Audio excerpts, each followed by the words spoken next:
Bismillahirrahmanirrahim.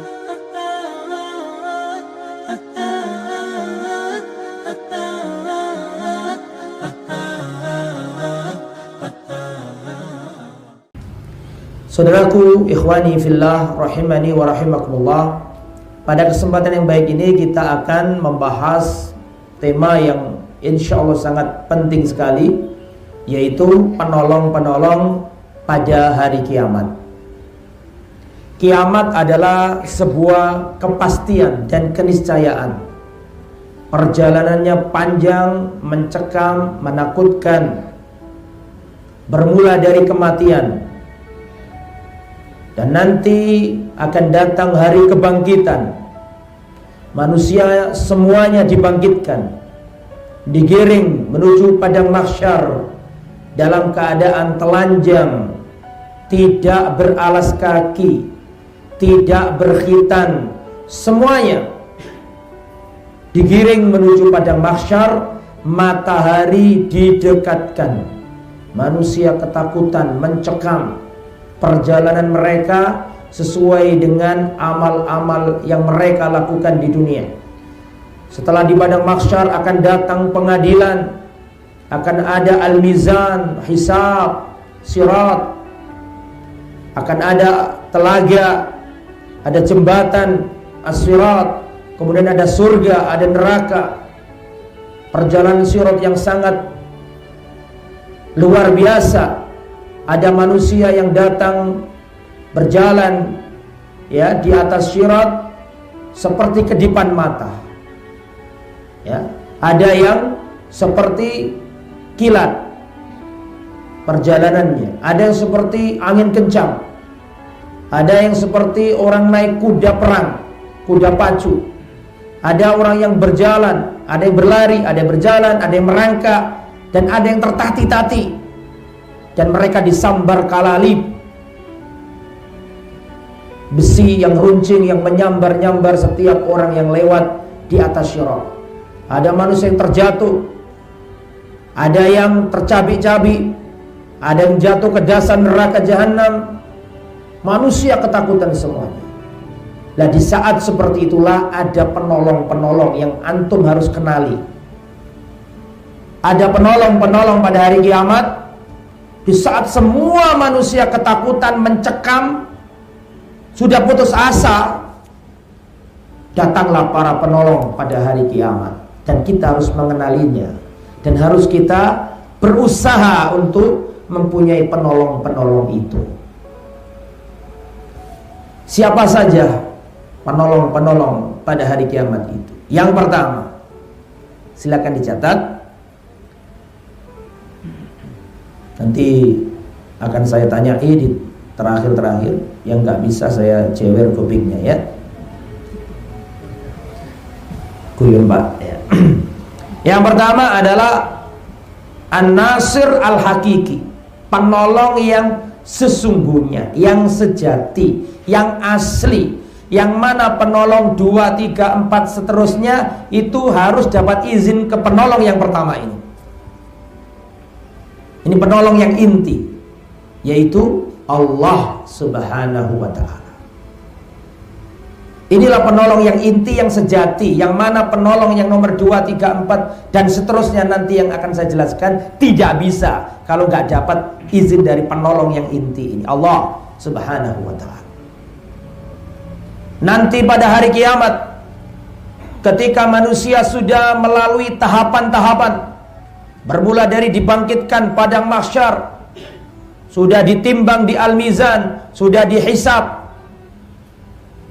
Nanti manusia akan melalui hal-hal yang sangat banyak. Sudah ada syafaat Nabi sudah selesai, syafaat malaikat sudah selesai, syafaat teman baik sudah selesai. Semua syafaat-syafaat sudah selesai, finish. Orang ahli surga masuk surga, ahli neraka masuk neraka, selesai. Itu ahli neraka sudah putus asa, sudah gak ada penolong lagi. Syafaat Quran sudah selesai, syafaat orang soleh sudah selesai, syafaat Nabi sudah selesai, syafaat teman baik sudah selesai, syafaat puasa sudah selesai semuanya. Ahli surga masuk surga, ahli neraka masuk neraka. Lah yang ahli neraka sudah putus asa, sudah nggak ada harapan lagi. Di saat seperti itulah Allah berfirman, perhatikan. Di saat seperti itulah Allah berfirman, baqiyat syafaati, yang tersisa sekarang adalah syafaatku. Ketika tidak ada yang bisa menolong lagi, Allah berkata kepada hamba-hambanya yang masuk ke neraka, baqiyat syafaati, yang tersisa sekarang adalah syafaatku. Fayaqbidu qabdatan minan nar, kemudian Allah menggenggam dengan genggamannya penghuni neraka. Jadi penghuni neraka itu digenggam oleh Allah. Tapi gak semuanya, diambil satu genggam oleh Allah. Fayukhriju aqwaman qad umtuhishu, maka orang-orang yang masuk neraka yang digenggam oleh Allah dengan satu genggaman itu, mereka sudah menjadi arang, sudah gosong, sudah perang jadi arang. Fayulqauna fi nahrin bi afwahil jannah, kemudian ahli neraka yang digenggam Allah itu Allah taruh di sungai yang ada di mulut-mulut surga. Di surga itu ada sungai-sungainya. Ya. Makhluknya Allah, manusia yang sudah masuk neraka, yang sudah hangus, yang sudah jadi arang, digenggam sama Allah, ditaruh di sungai yang ada di mulut-mulut surga. Yuqalu lahu ma'ul haya. Sungai ini namanya Ma'ul haya, air kehidupan. Fayambutuna fi hafataihi kama tambutul habbatu fi hamilis sail. Maka manusia yang ditaruh di sungai tersebut yang sudah jadi arang tadi tumbuh. Mereka ada di tepian sungai, tumbuh lagi. Tumbuh lagi menjadi pribadi-pribadi yang bagus, ganteng-ganteng semuanya, semuanya sebaya, jadi pemuda-pemudi semuanya, nggak ada orang tua, jadi ganteng semuanya, timbul lagi, muncul lagi menjadi manusia baru yang rupawan, yang tampan, yang seperti mutiara berkilauan saking indahnya. Kemudian orang-orang tersebut disestempel di leher-leher mereka, dikasih stempel. Di mananya? Di leher-leher mereka. Kemudian Allah katakan kepada mereka, masuklah kalian semuanya ke surga. Maka rombongan ini yadkhulunal jannah, rombongan terakhir ini mereka masuk surga. Para penghuni surga melihat orang-orang rombongan terakhir ini. Maka penghuni surga mengatakan, haula'i utaqaur rahman. Lihatlah mereka ini orang-orang yang dibebaskan Allah dari api neraka. Adkhalahumullahul jannah bighairi amalin amilu wala khairin qaddamu. Lihatlah mereka ini orang-orang yang terakhir, yang pada waktu itu maksudnya, yang terakhir masuk surga tanpa amal saleh yang mereka lakukan dan tanpa kebaikan yang mereka persembahkan kepada Allah. Gak punya kebaikan sama sekali. Dimasukkan Allah ke surga karena mereka tidak menyekutukan Allah Subhanahu wa ta'ala. Subhanallah. Saking welasnya Allah dong. Saking sayangnya Allah, sampai-sampai wong gak duwe amalan belas dilebokno nang surga. Kalau gak saking welasnya Allah gak mungkin. Padahal surganya Allah itu kan mahal. Sil'atullah ghaliyah. Barang dagangannya Allah itu mahal. Dan barang dagangannya Allah itu apa? Surga. Amal kita itu untuk membeli gak bisa. Barang dagangannya Allah itu mahal, tetapi Allah pemilik barang yang mahal itu mempunyai sifat pemurah. Adalah hamba ini gak punya apa-apa, ini gak punya amal soleh, dimasukkan ke surga. Inilah penolong yang saya, dengan syarat kita harus apa tadi? Bertauhid. Kalau gak tauhid gak bisa. Tuh. Itu adalah penolong inti, penolong yang sejati. Adapun penolong-penolong berikutnya ini pakai syarat. Syaratnya diizini Allah. Itu yang pertama, ikhwatal iman. Dari sini kita tahu betapa welas asihnya Allah. Allah itu memiliki 100 kasih sayang. Allah turunkan ke muka bumi baru 1 saja. 1 ini dibagi-bagi ke alam semesta. Sampai-sampai engkau melihat kuda mengangkat kakinya karena takut keinjak anaknya. Itu bagian dari 1 kasih sayang yang diperebutkan alam semesta ini. Sampai engkau melihat burung-burung ngasih makan ke anaknya. Itu bagian dari 1 rahmat Allah yang dibagikan ke semesta alam ini. Masih ada 99 yang belum Allah berikan ke kita. Itu nanti di hari kiamat. Yang kedua, ikhwatal iman yang dirahmati oleh Allah Subhanahu wa ta'ala. Penolong yang kedua adalah tauhid. Penolong hamba pada hari kiamat yang kedua adalah tauhid. Tadi yang poin pertama tadi diriwayatkan Al-Imam Al-Bukhari, ya, diriwayatkan Imam Bukhari. Sekarang yang nomor 2. Penolong yang nomor 2 adalah At-Tauhid. Saya bacakan sebuah hadis yang luar biasa, yang saya rasa sudah sering antum dengar hadis ini, yang nomor 2 ini. Yusahu bi rajulin min ummati yaumal qiyamah ala ru'usil khalaiq. Ada seorang laki-laki yang dipanggil pada hari kiamat di depan seluruh makhluk. Nanti pada hari kiamat ada seorang laki-laki dipanggil, diteriaki, disuruh datang di depan seluruh manusia. Fayunsyar lahu tis'atun wa tis'una sijillan.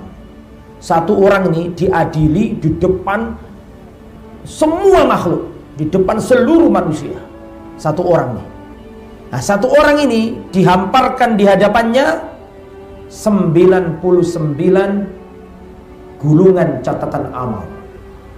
1 orang saja di depan manusia yang banyak, dihamparkan di hadapan 1 orang ini 99 gulungan catatan amal. Muddal basar atau maddal basar, yang panjangnya itu sejauh mata memandang. 1 gulungannya sejauh mata memandang, dan jumlahnya ada berapa tadi? 99. Sedikit atau banyak berarti? Banyak. Nilainya merah, nilainya jelek. Tsumma yaqulullahu azza wa jalla, kemudian Allah berkata kepada hamba yang 1 ini di depan seluruh makhluk manusia. Allah berkata kepadanya, hal tunkiru min hadza syai'a, apakah engkau mengingkari catatan amalmu yang segitu banyak ini? Apakah malaikatku mendolimi dirimu? Kamu berbuat baik ditulis jelek. Kok sampai sebegininya? 99 catatan amal, 1 catatan panjangnya sejauh mata memandang, nilainya jelek. Sampai-sampai Allah berkata, adzalamat ka katabatil hafidun, apakah malaikat pencatat amal mendolimi dirimu? Kok sampai segininya? Apakah kamu perbuat baik ditulis jelek? Apa maksudnya ya? Tsumma yaqulu alaka udrun, apakah kamu itu punya uzur atas apa yang kamu lakukan semua ini? Saking welasnya Allah, ya, maka orang ini mengatakan, la, tidak ya Allah, gak bisa bantah pada hari itu. Ya memang itu amalanku, gak bisa bantah pada waktu itu. Maka Allah Subhanahu wa ta'ala berfirman, bala innalaka indana hasanah, tapi kamu punya kebaikan. Tapi kamu punya kebaikan. Padahal hamba ini sudah putus asa, melihat 99 catatan dihamparkan 1 gulungan saja, panjangnya apa? Sejauh mata mandang. Putus asa, kayak wis pasti aku mlebu apa? Neraka, wis kayak mesti mlebu neraka. Putus asa. Tapi Allah berkata kepadanya, kamu punya kebaikan. Fa innahu la dzulma 'alaikal yaum, dan kamu tidak akan didolimi pada hari ini. Kamu punya kebaikan. Maka heran hamba ini, kebaikan apa yang saya lakukan itu? Fatukhraju lahu bitaqatun fiha asyhadu an la ilaha illallah wa anna muhammadur abduhu wa rasuluh. Maka dikeluarkanlah bitaqah. Apa bitaqah itu? Kartu. Kartu yang ada tulisannya asyhadu an la ilaha illallah wa asyhadu anna muhammadar rasulullah. Maka hamba ini mengatakan, ya Rabbi, ma hadhil bitaqah, ma hadhis sijillat. Ya Allah, ini cuma kartu ya Allah. Sedangkan itu gulungan catatan amal sejauh mata memandang. Dan jumlahnya berapa tadi? 99. Ditimbang nih, 99 gulungan catatan amal sejauh mata memandang, ditimbang dengan kartu yang ada tulisannya apa tadi? La ilaha illallah Muhammadur Rasulullah. Sampai saking herannya hamba ini berkata, ya Allah, ini kartu, sedangkan ini 99 gulungan catatan amal. Kata Allah, kamu tidak terdolimi. Akhirnya ditimbang antara bitaqah atau kartu yang ada tulisannya tauhid tersebut dengan kejelekan yang luar biasa tadi. Ditimbang. Ternyata apa? Ternyata lebih berat al-bitaqah yang ada tulisannya asyhadu an la ilaha illallah wa asyhadu anna muhammad dan abduhu wa rasuluh. Akhirnya Allah mengampuninya dan memasukkannya ke surga. Ini saking agungnya tauhid. Makanya dalam ini hadis yang sahih dalam riwayat Imam At-Tirmidzi. Ini disebut oleh para ulama haditsul bitaqah, hadis kartu. Nah, para ulama menamai hadis ini hadisul bitaqah, hadis al-bitaqah. Dan Rasulullah juga mengatakan, man mata wa huwa ya'lam annahu la ilaha illallah dakhalal jannah. Barang siapa mati dalam keadaan mengimani tiada yang berhak disembah selain Allah, dakhalal jannah, masuk surga. Man kana akhiru kalamihi la ilaha illallah dakhalal jannah. Siapa yang akhir ucapannya la ilaha illallah, dia masuk surga. Ini penolong yang nomor 2. Penolong yang nomor 3 dan nomor 4 adalah, nomor 3 dan nomor 4 adalah puasa dan Al-Quran. Nomor 3 puasa, nomor 4 Al-Quran. Sudah ditulis ya.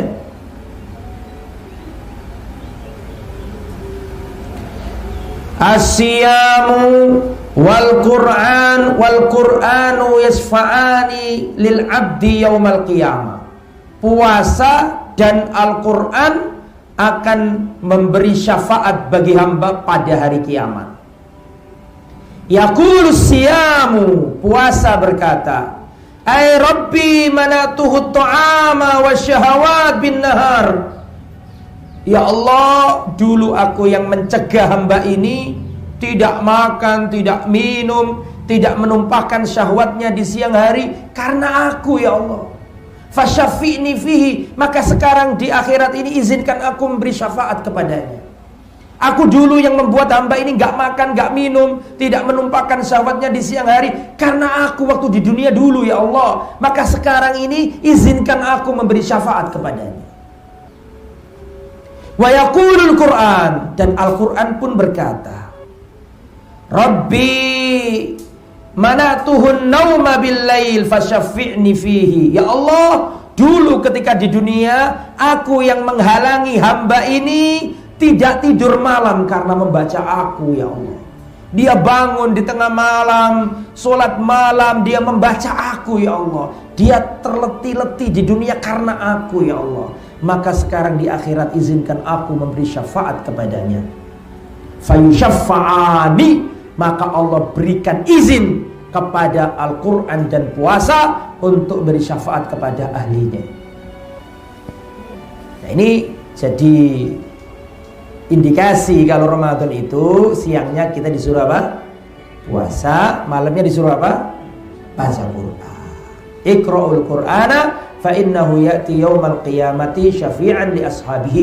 Bacalah Al-Quran karena Al-Quran memberi syafaat bagi orang yang membacanya. Jadi hadis puasa dan Al-Quran bisa menolong pada hari kiamat, itu diriwayatkan Imam Ahmad. Yang nomor berapa sekarang? Nomor 5. Penolong kita pada hari kiamat adalah Rasulullah.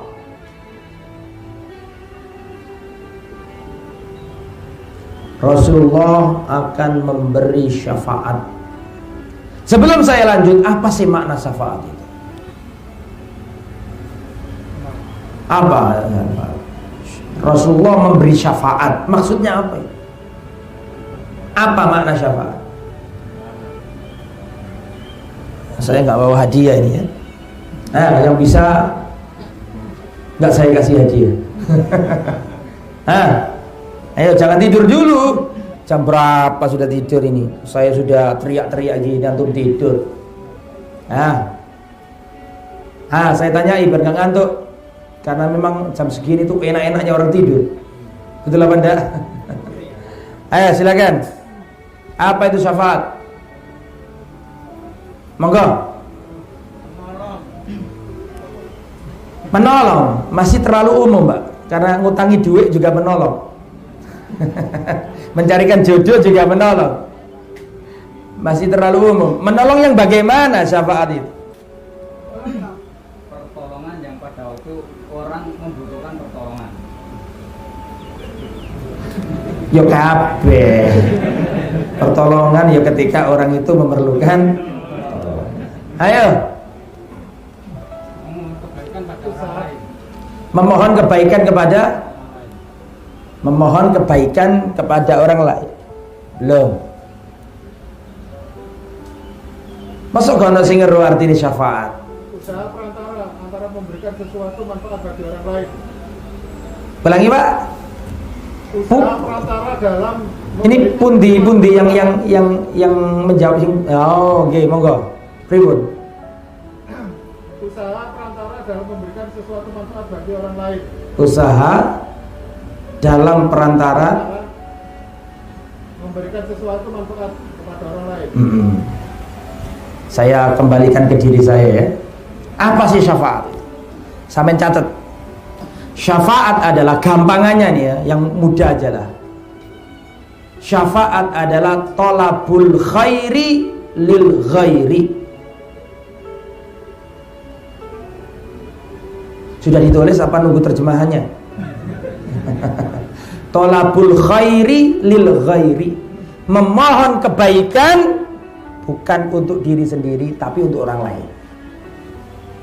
Memohon kebaikan bukan untuk diri sendiri tapi untuk orang lain. Saya kasih contoh, perhatikan. Ada orang datang ke saya, Ustadz, saya minta tolong Ustadz. Ada apa Pak? Anak saya masuk rumah sakit Ustadz, dan harus segera ada tindakan medis, harus dioperasi dan keluar biaya 100 juta. Tolong Ustadz, saya dibantu, pinjam duitnya dulu. Nah, kebetulan pada waktu itu misalnya saya nggak punya duit. Oh tenang Pak, sampai sabar dulu, kalau uang segitu banyaknya saya nggak punya Pak. Kalaupun bisa ngutangi nggak segitu banyaknya. Tapi tenang, saya punya kenalan kaya raya, Ustadz Basuki Rahmat. Amin, cool. Saya tak ngomong ke beliau ya, akhirnya saya ngomong, Ustadz ini ada saudara kita Ustadz Basuki Rahmat, misalnya punya uang banyak, dan insya Allah begitu ya. Saya ngomong ke beliau, Ustadz ini ada teman kita, dia butuh pertolongan, begini-begini, Ustadz tolong Ustadz, beliau dibantu. Oh tenang, akhirnya beliau membantu. Lah, dalam hal ini posisi saya pemberi syafaat.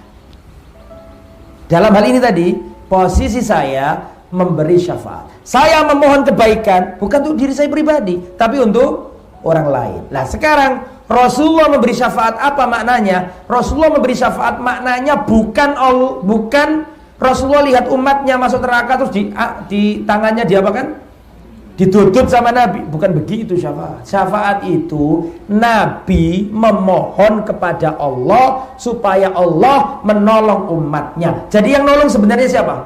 Allah. Itu banyak yang salah paham. Banyak yang salah paham tentang masalah syafaat. Dikira langsung Nabi yang duduk di tangani wong-wong sing kejegur nang gone neraka itu. Lah, Nabi minta ke Allah supaya Allah menyelamatkan umatnya. Jelas? Itu makna syafaat. Nah, kapan seseorang dapat syafaat Nabi? Nah, ini penting ini. Atau sebelumnya mana dalil tentang adanya syafaat Nabi? Saya bacakan sebuah hadis yang luar biasa. Kata Rasulullah, "Khuyirtu baina an yadkhula nisfu ummati al-jannah wa baina syafa'ah." Kata Rasulullah, aku diberi dua pilihan oleh Allah, antara separuh umatku masuk surga ataukah syafaat. Ya Muhammad, kamu pilih yang mana? Separuh umatmu masuk surga atau kamu bisa memberi syafaat? Pilih yang mana? Kata Rasul, "Fakhtartus syafa'ah." Aku lebih memilih syafaat. Li'annaha a'ammu wa akfa. Li'annahu a'ammu wa aktsar atau li'annaha a'ammu wa aktsar. Karena syafaat itu lebih umum dan lebih banyak jangkauannya. Sebelum saya lanjutkan, saya mau tanya. Separuh umatnya Nabi masuk surga itu sudah banyak apa enggak? Separuh umat Nabi masuk surga. Banyak apa enggak? Tapi Nabi enggak mau. Nabi lebih memilih apa? Syafaat. Karena syafaat ini lebih besar cakupannya. Ini juga dalil bahwa lebih dari separuh umat Nabi masuk surga. Nabi gak mau separuh umatnya masuk surga. Nabi lebih memilih apa? Syafaat. Kemudian Nabi bertanya kepada sahabat, "Atarawnaha lil muttaqin?" Hei para sahabatku, apakah kalian mengira bahwa syafaat itu untuk orang yang bertakwa? La, tidak. Balil mudznibin al-mutalawwisin al-khata'in. Justru syafaatku itu untuk para pelaku dosa besar, orang yang berlumuran dosa dan maksiat. Suf, enak yang jadi umatnya Nabi. Kalau orang bertakwa mah nggak pakai syafaat sudah masuk surga. Jadi Rasul itu akan memberi syafaat untuk umat-umatnya yang berlumuran dosa-dosa itu. Ada jaminan dari Nabi. Bahkan Nabi mengatakan, perhatikan, likulli nabiyyin da'watun mustajabah. Setiap nabi memiliki doa mustajabah pamungkas. Seluruh nabi dari Adam sampai Nabi Isa punya satu doa pamungkas sabu jagat.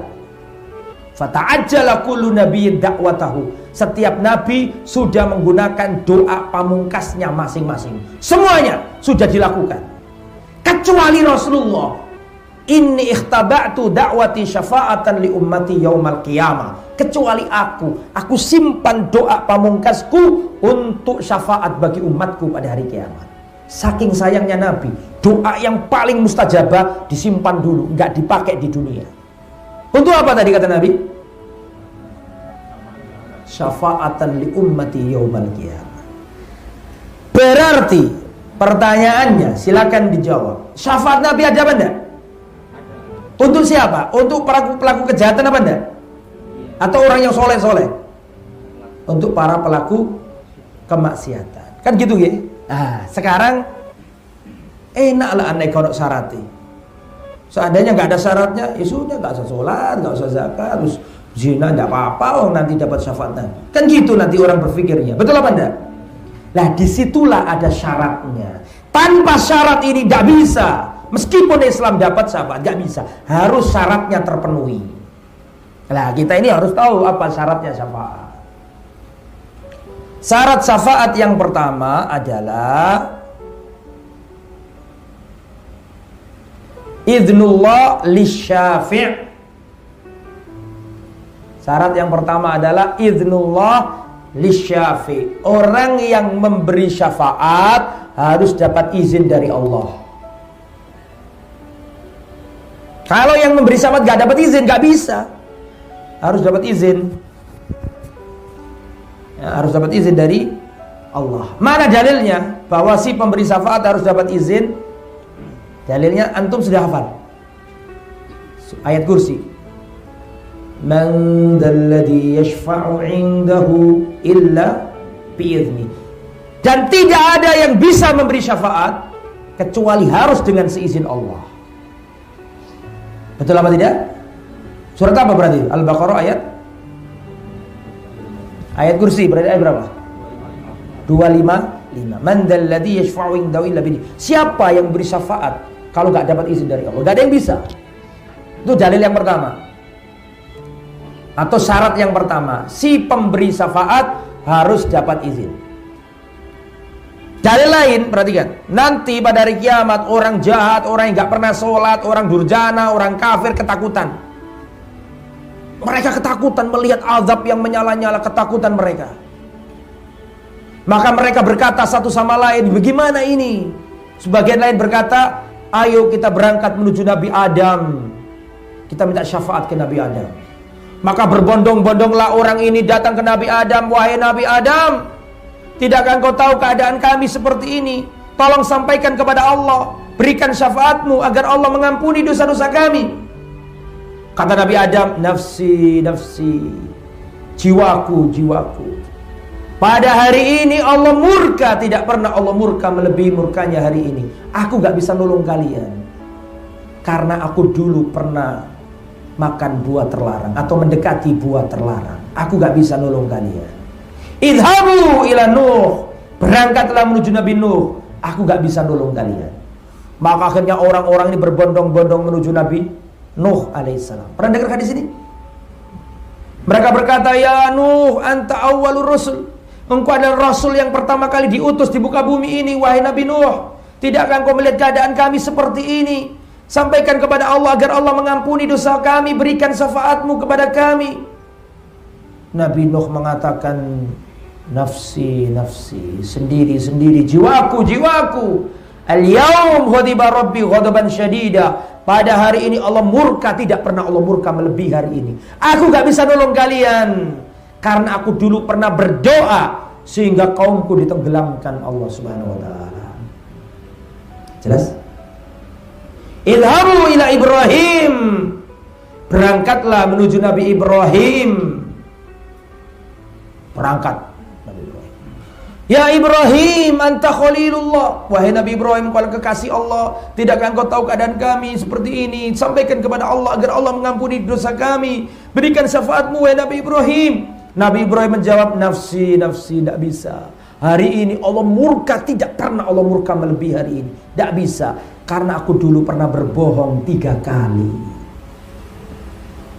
Jangan tanya, apa wae Ustaz? Iku nek jelas telu iki, gak sida kajian. Dawa penjelasannya. Apa mau diceritakan?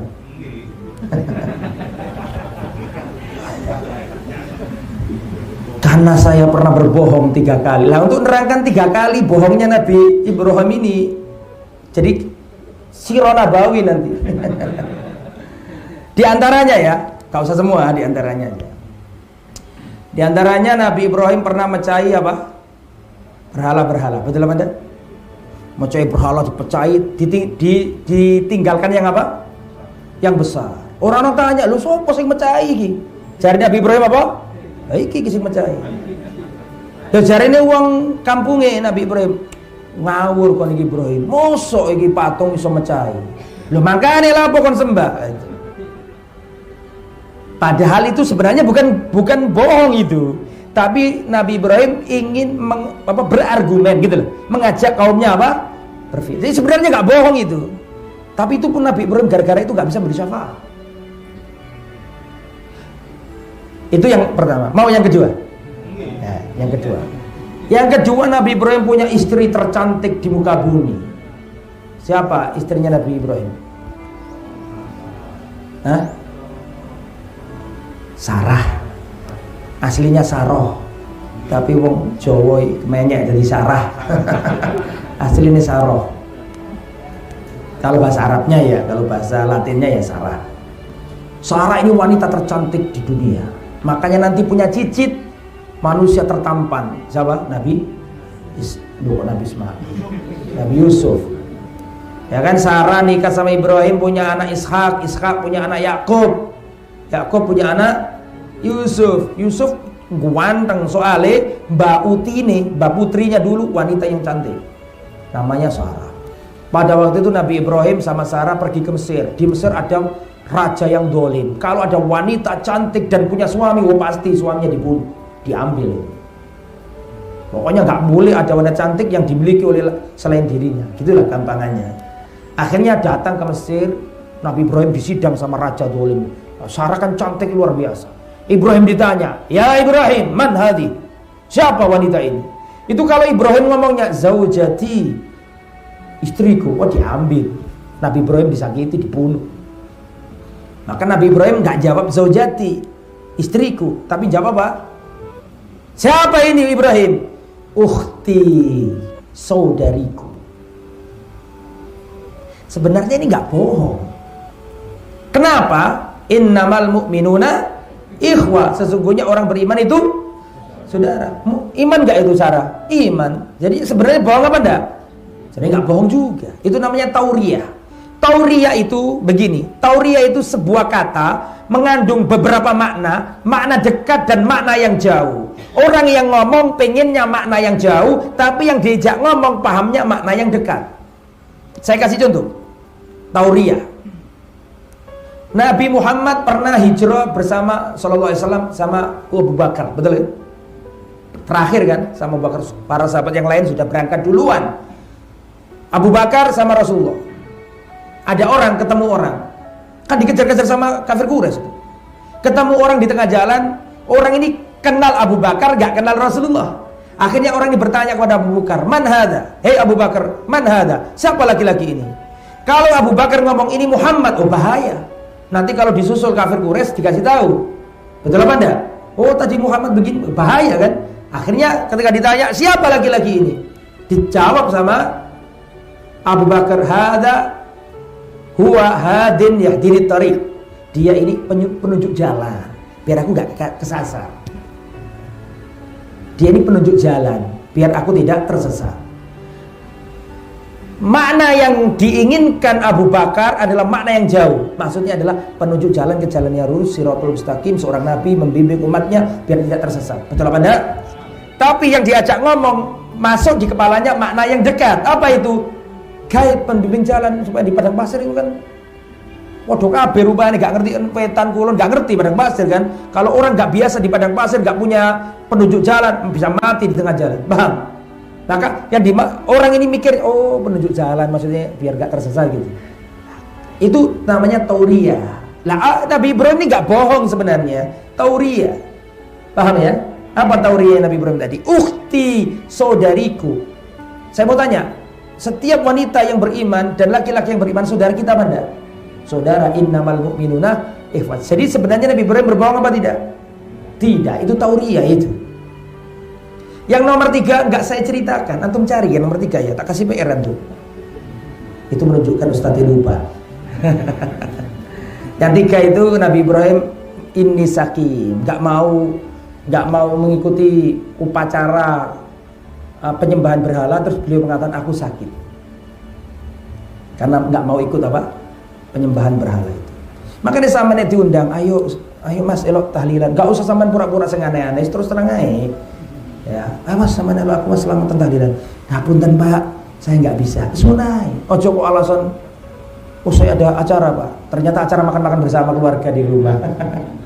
Terus terang nggak apa-apa. Oke ya. Idhabu ila, Nabi Ibrahim nggak sanggup nih.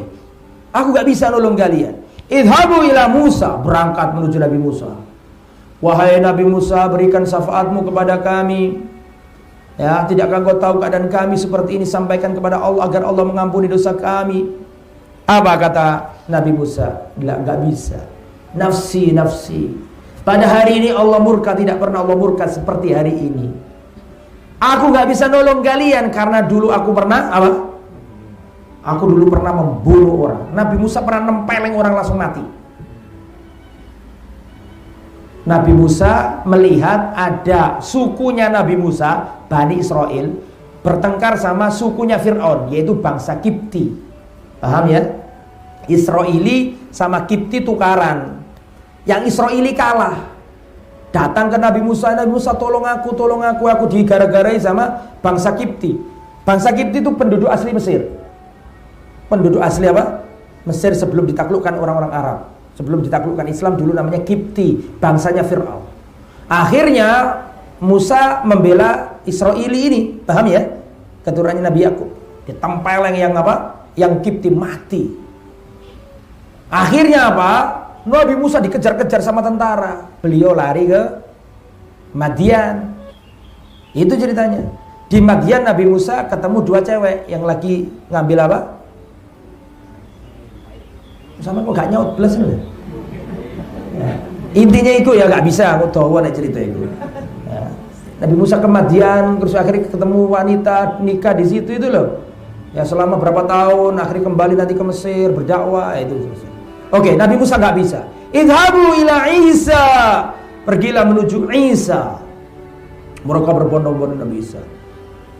Wahai Nabi Isa, berikan syafaatmu. Kata Nabi Isa, nafsi tidak bisa. Pada hari ini Allah murka, tidak pernah Allah murka melebihi hari ini. Aku nggak bisa nolong kalian. Idhabu ila Muhammad sallallahu alaihi wasallam, akhirul anbiya. Berangkatlah menuju Muhammad, Nabi yang terakhir. Khusus Nabi Isa tidak mengucapkan kesalahannya. Paham? Khusus Nabi apa? Isa tidak mengucapkan kesalahan. Akhirnya mereka berbondong-bondong menuju Nabi Muhammad. Ya Muhammad, berikan syafaatmu ya Rasulullah. Langsung Rasulullah sujud di bawah arsy. Rasulullah sujud di bawah arsy. Kemudian Allah berkata ke Nabi Muhammad, ya Muhammad, irfa' ra'saka. Wahai Muhammad, angkat kepalamu.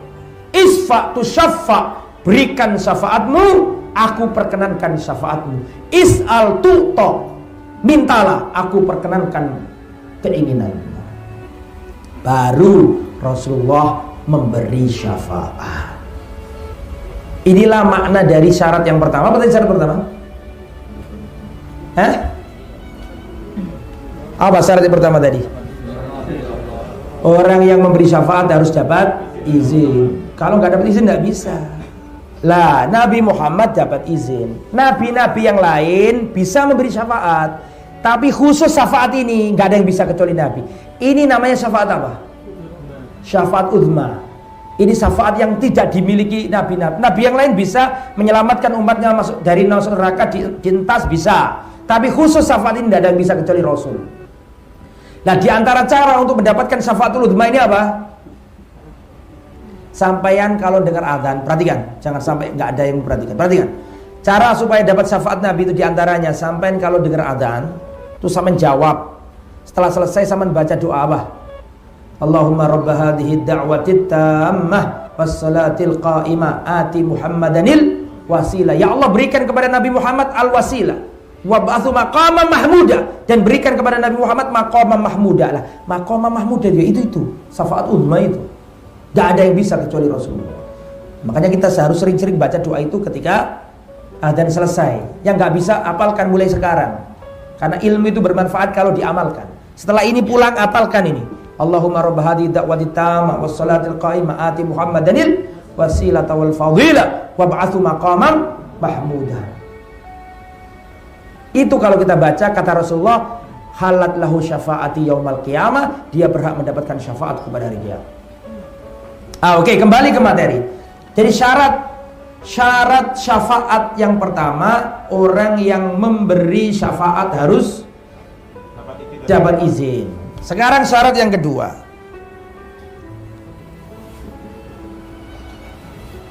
Syarat yang kedua adalah ridhollah lil masyfu'. Orang yang diberi syafaat dapat ridhonya Allah. Nabi ya dapat izin, pasti Rasulullah dapat izin. Cuma masalahnya panjenengan yang akan diberi syafaat dapat ridho Allah apa tidak? Itu masalahnya. Makanya syarat yang kedua, orang yang mendapat syafaat harus dapat ridhonya Allah.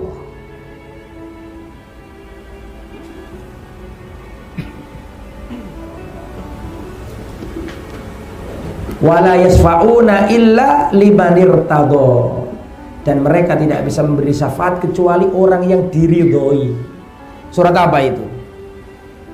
Ya, silakan dicari. Illa liman irtadha, itu kata kuncinya. Oke, perhatikan.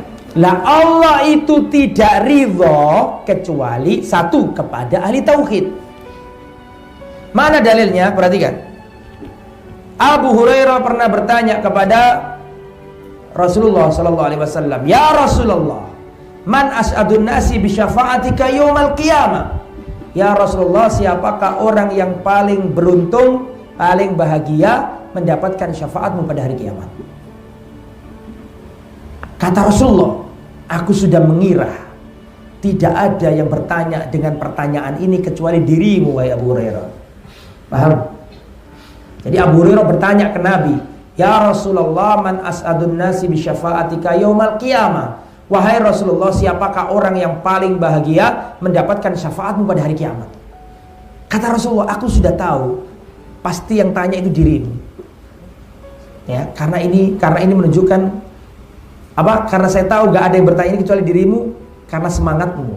Akhirnya dijawab sama Nabi begini, as'adun nasi bi syafaati yaumal qiyamah man qala la ilaha illallah khalisan min qalbihi aw fi qalbihi. Kata Rasulullah sallallahu alaihi wasallam, orang yang paling bahagia, yang paling beruntung mendapatkan syafaatku pada hari kiamat adalah orang yang mengucapkan la ilaha illallah khalisan fi qalbihi, murni, tulus, jernih dari lubuk hatinya, tidak ada kesyirikan. Nah, inilah syarat ridho. Syarat diridhoi tadi loh. Harus apa?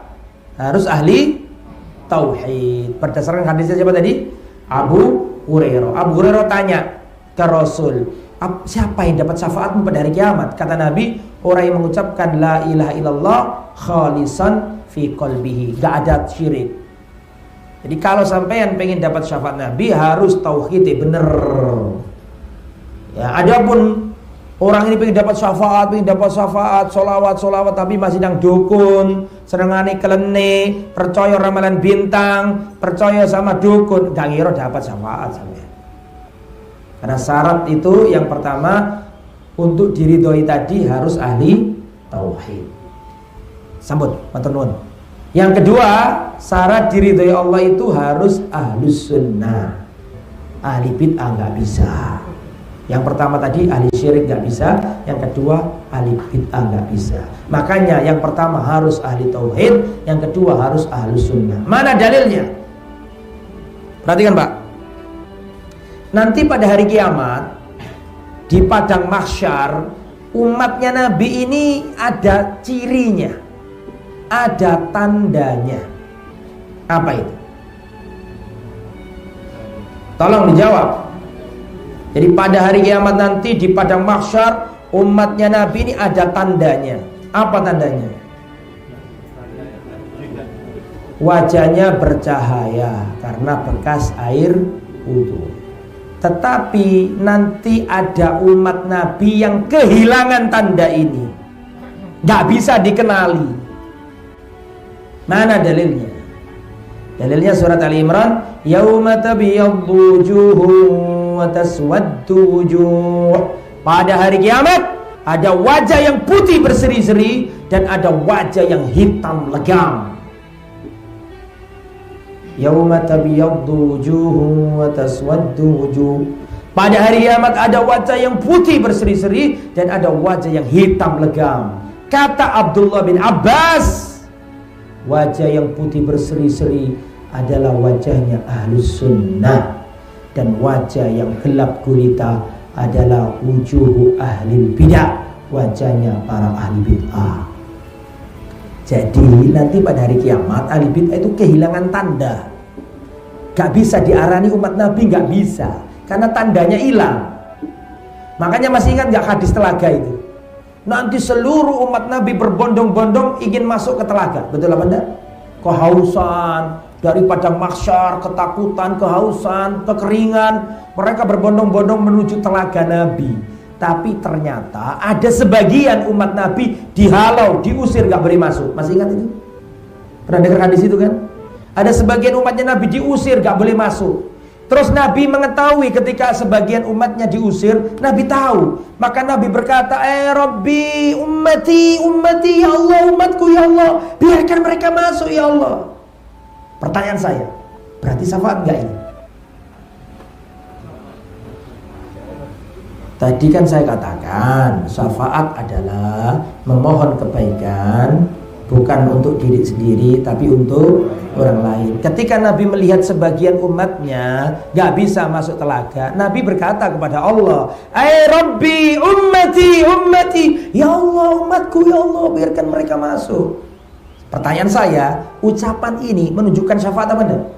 Syafaat. Karena saking sayangnya Nabi pengen umatnya apa? Masuk. Saya mau tanya, Nabi dapat izin gak memberi syafaat? Nabi dapat izin, cuma masalahnya orang yang diusir tadi gak diridhoi. Makanya ketika Nabi mengatakan ya Rabbi ummati ummati, ya Allah umatku umatku, apa kata Allah? Ya Muhammad, innaka la tadri ma ahdatsu ba'daka. Hei Muhammad, kamu gak tahu apa yang diada-adakan mereka sepeninggalmu. Kata-kata yang diada-adakan berarti apa ya? Bid'ah. Makanya pelaku bid'ah gak bisa dapat syafaat. Berdasarkan hadis ini riwayat Bukhari. Gimana? Jelas apa kecepatan? Jelas. Gak bisa. Nah itu ya. Jadi saya ulangi, ini masih nomor 4 loh ini. Penolong nomor berapa? 5. Penolong nomor 5. Siapa? Rasulullah. Tapi ada syaratnya kan gitu gitu. Syarat yang pertama yang memberi syafaat harus dapat izin. Syarat yang kedua orang yang diberi syafaat harus diridhoi. Lah syarat diridhoi ada 2. Satu harus ahli sunnah, harus ahli tauhid. Yang kedua harus ahli as-sunnah. Nomor 6. Penolong nomor 6. Pada hari kiamat itu ada penolong-penolong. Di antara penolong nanti pada hari kiamat yang nomor 6 adalah teman yang soleh. Teman yang soleh.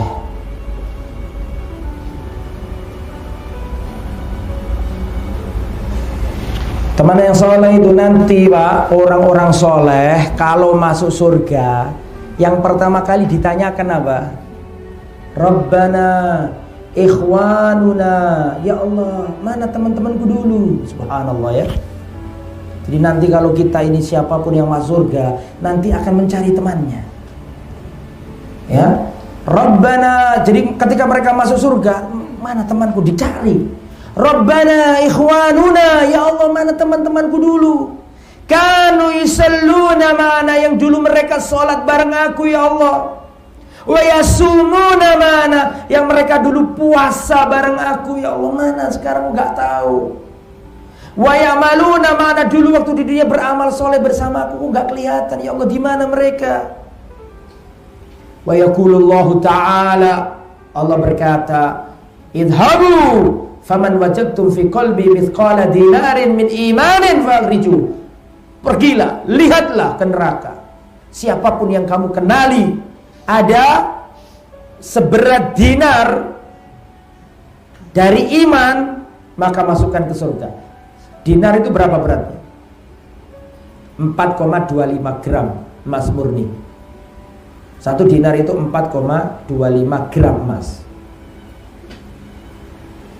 Lebih berat mana satuan sama 4,25 gram? Iya, gak ada satuan. Siapapun yang dalam hatinya masih ada 1 dinar, keluarkan, masuk ke surga. Maka yang dikenali dikeluarkan semuanya, orang-orang itu. Allah haramkan wajah mereka tersentuh api neraka. Setelah kembali, Allah katakan lagi, kembali lagi. Siapa saja yang ada dalam diri mereka nisfu dinar, separuhnya dinar. Separuh dinar berarti berapa tadi? 4,25 dibagi 2. Itu mendewi ya. Keluarkan. Kembali diketahui dikeluarkan semuanya. Ketika kembali Allah berkata lagi, faman wajad idhabu faman wajadtum fi qalbi, kembalilah lagi, cari lagi. Siapapun yang kamu jumpai ada sebiji darah, paling cumili itu darah ya, sebiji darah yang paling kecil sekali, keluarkan dari apa tadi? Fa'akhriju, keluarkan dari neraka. Tuh teman soleh, penting teman soleh itu. Bertemanlah sama teman yang soleh. Teman soleh tidak hanya bisa memberi syafaat di akhirat, bahkan di dunia. Ma min muslimin yamutu fayusalli ala janazatihi arba'una rajulan la yusyrikuna billahi syai'a illa syafa'ahumullah. Tidaklah seorang muslim mati disolati 40 orang yang tidak menyekutukan Allah, maka Allah perkenankan syafaat 40 orang ini untuk si mayit. Makanya gelek temen sing soleh, nek ana dulure mati wafat, cepet-cepet ikut bantu menyolati. Nek sampean bendina ketemu wong gitar, wong cangkruan, meneh sing nyolati sampean ya cangkruan iku. Nek sampean ketemu wong sing saleh, seneng ngaji, datang ke Ma'had As-Sunnah belajar agama, nek sampean wafat ya kanca-kanca sampean sing apik-apik sing nyolati sampean.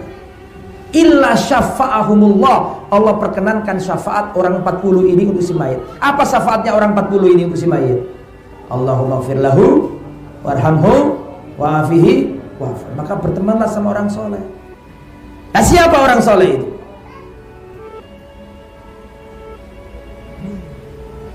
Soleh itu dari kata-kata soluha yasluhu, artinya baik.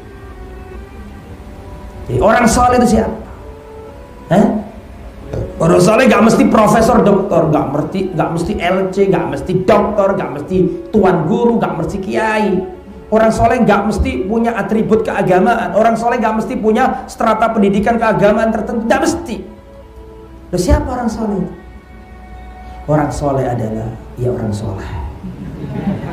Gak usah didefinisi, ya orang soleh, orang baik, menjalankan sunnah Nabi, sholat tepat waktu, tidak pernah nyakiti orang, bakti sama orang tua, gak pernah sombong, rendah hati, menolong orang yang susah. Itu orang soleh, meskipun dia pemulung sampah. Itu orang soleh. Kumpulilah orang seperti itu. Itu yang akan menjadi penolong kita pada hari kiamat. Ya, sekarang preman-preman mendekati Ustaz, gak apa-apa, yang penting kamu punya kenalan Ustaz. Ustaz, eling-elingin wajahku Ustaz. Eling-elingin wajahku Ustaz. Sampai ono sing kaken bola karo sampean ngomong karo aku Ustaz. Tak belo sampean Ustaz. Pokoke sing penting sampean eling-eling wajahku. Menik sampean cari aku ndongone surga. Mboten saged, ana syaraté kanu yusalluna ma'ana, biyen salat bareng aku. Betul apa enggak? Nek gak pernah salat ya gak bisa. Kanu yasumuna ma'ana, biyen poso bareng kita. Jadi ana syaraté. Karo wong saleh kudu salat bareng, poso bareng, ngamal saleh bareng. Gak pernah ketemu cuma kenalan tok ya gak bisa. Paham ya? Jadi harus begitu. Saya mau cerita nih tentang orang, bahwa orang soleh itu nggak mesti seperti di benak kita, orang yang pakai surban, orang yang berstatus kiai, nggak mesti. Nggak mesti orang yang berstatus punya gelar ustadz itu pasti soleh, nggak mesti. Cuma mudah-mudahan mereka termasuk orang-orang soleh, tapi nggak mesti. Ustadz ya ono loro, sing apik, harus nggak apik. Ya, perhatikan. Dulu di zaman ada ulama besar di kota Madinah. Oh, terkenal ulama ini.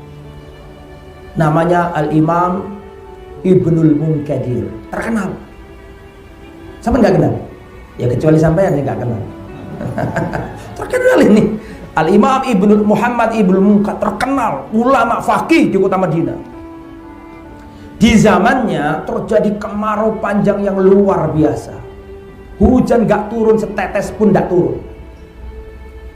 Ya, bumi pecah-pecah.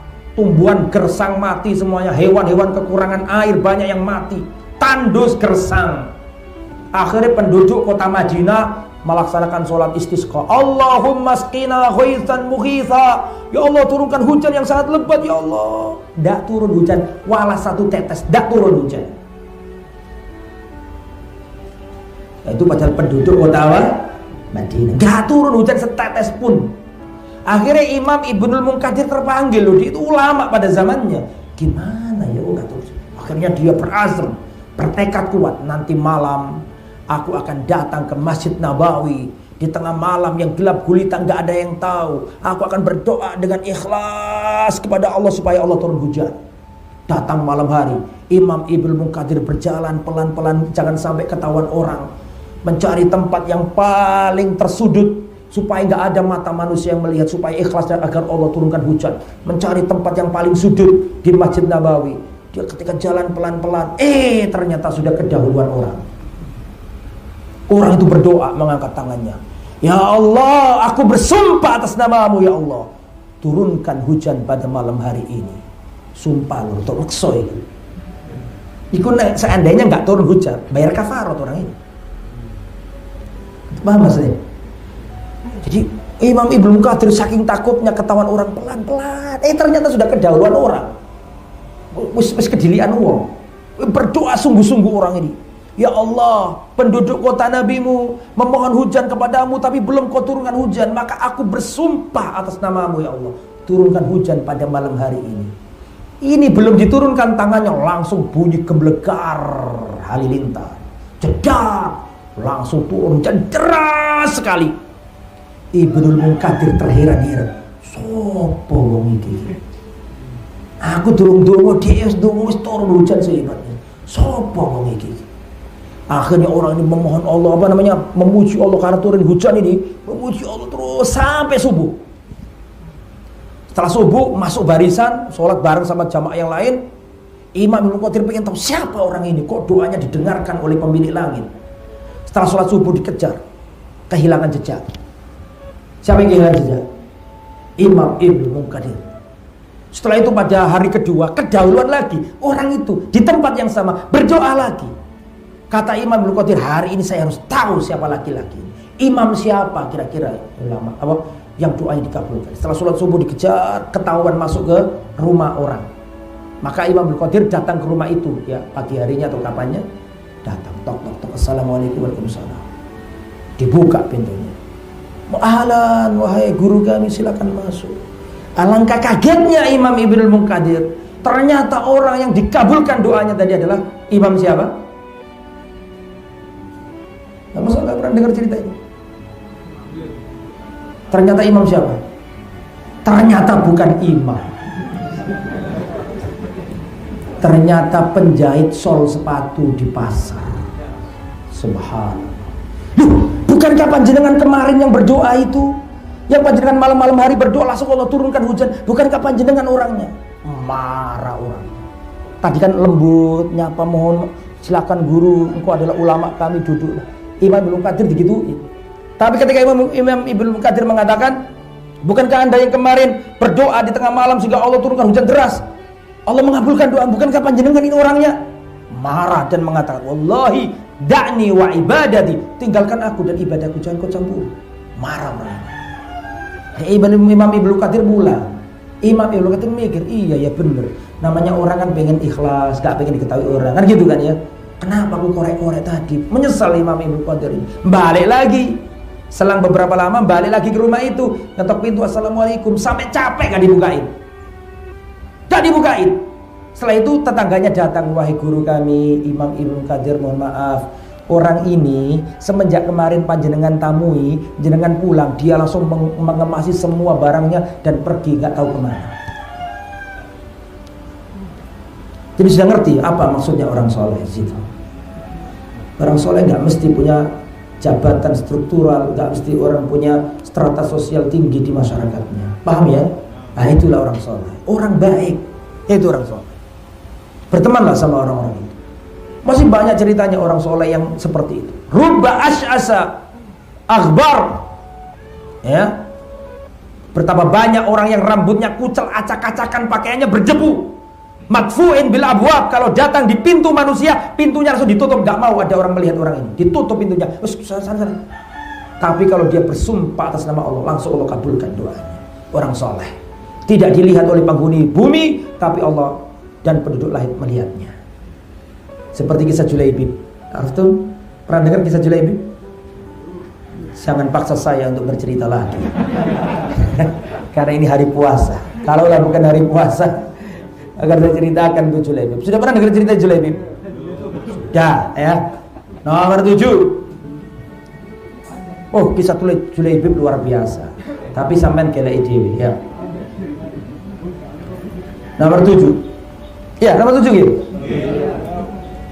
Jam piro kira? Oke.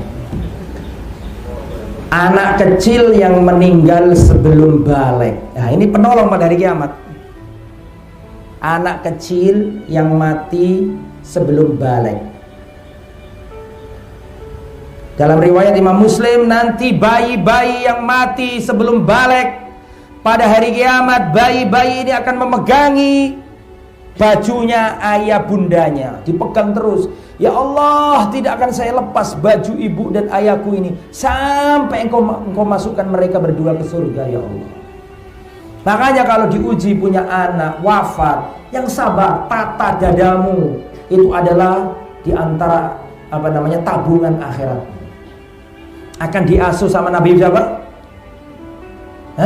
Bayi-bayi yang mati sebelum balik diasuh Nabi siapa? Di akhirat Nabi Ibrahim. Taulah yang tahu, nggak taulah yang tidak tahu, ya. Jadi begitu, bayi-bayi yang belum balik itu, atau bukan hanya bayi, balita-balita itu, meskipun nggak bayi ya, yang sebelum balik itu nggak punya dosa kan, berarti kan kalau belum balik, betul ya. Kalau orang tuanya legowo, ikhlas, nanti pada hari kiamat ditarik-tarik bajunya. Ya Allah, tidak akan saya lepas sampai engkau masukkan bapak ibuku ke surga. Makanya harus sabar ya. Terus nomor pinten saniki? Nomor 8. Asyahid, orang yang mati syahid. Orang yang mati syahid ini bisa memberi syafaat pada hari kiamat. Yushaffa'u asyahidu fi sab'ina min ahli baitihi. Orang yang mati syahid diperkenankan memberi syafaat untuk 70 anggota keluarganya. Orang yang mati syahid. Nomor 9. Ini poin-poinnya aja ya, karena jelas. Nomor 9, malaikat. Malaikat bisa menolong pada hari kiamat. Malaikat, para nabi bisa. Jadi begini ya, biar gak salah paham. Tadi kan saya ceritakan nabi-nabi gak bisa beri syafaat ya. Tadi loh yang saya ceritakan hadis panjang, itu khusus syafaat uzma, syafaat agung. Tapi dalam hadis-hadis yang lain diterangkan nabi-nabi itu pun bisa memberi syafaat, tapi bukan syafaat yang tadi. Jelas? Tetap bisa, tapi bukan syafaat yang itu, syafaat yang lain. Malaikat, para nabi dan kaum mukminin. Nomor 9 diterangkan dalam hadis riwayat Muslim, fayaqulullahu azza wa jalla, Allah Ta'ala berfirman, syafa'atil malaikatu wa syafa'an nabiyun wa syafa'al mu'minun wa lam yabqa illa arhamur rahimin. Allah berfirman, para malaikat, para nabi, orang-orang beriman akan memberi syafaat pada hari kiamat. Ya, jadi bisa orang soleh, para malaikat, para nabi. Yang nomor 10 yang bisa menolong pada hari kiamat. Nomor 10 ada 7 hal. Nomor 10 ada 7 hal. Dalam hadis yang terkenal yang antum sudah hafal semuanya. Sab'atun yudilluhumullah fi dhillihi yawma la dhilla illa dhilluh. Ada 7 golongan yang mendapat naungan pada hari kiamat. Dapat naungan dari kiamat. Siapa aja mereka ini?